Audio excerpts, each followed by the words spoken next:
সূচকের পতন দিয়ে শেষ হয়েছে ঢাকা স্টক এক্সচেঞ্জের লেনদেন। সার্বিক সূচক ডিএসসি এক্স 8 পয়েন্ট কমে দাঁড়িয়েছে ৫,৬৮৭। বেচাকেনা হয়েছে ১,৪০০ কোটি টাকার। লেনদেনে অংশ নেওয়া প্রতিষ্ঠানগুলোর মধ্যে দর বেড়েছে ১২৭টির, কমেছে ২২৩টির, আর অপরিবর্তিত আছে ৪৭টির দর।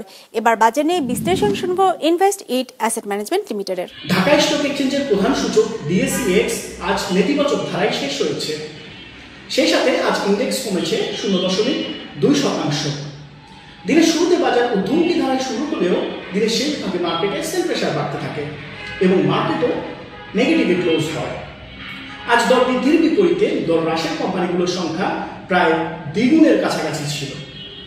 আজ সবচেয়ে বেশি পরিমাণে সেল প্রেশার লক্ষ্য করা গেছে paper and printing sector, jute sector এবং আইটি সেক্টরে। মার্কেট টার্নওভার আজ গত কার্যদিবসের তুলনায় 2.8% হ্রাস পেয়েছে। টার্নওভারের দিক থেকে ইঞ্জিনিয়ারিং সেক্টর আজ শীর্ষ স্থানে ছিল। এরপরেই ছিল textile sector and pharmaceutical sector. Robi আজ টার্নওভারের দিক থেকে শীর্ষ শেয়ার ছিল। আজ সর্বোচ্চ 10% দর বৃদ্ধি পেয়েছে অ্যাসোসিয়েটেড অক্সিজেন লিমিটেড, যেখানে সর্বোচ্চ দর হ্রাস পেয়েছে ট্রাস্ট ইসলামী লাইফ ইন্স্যুরেন্স লিমিটেড।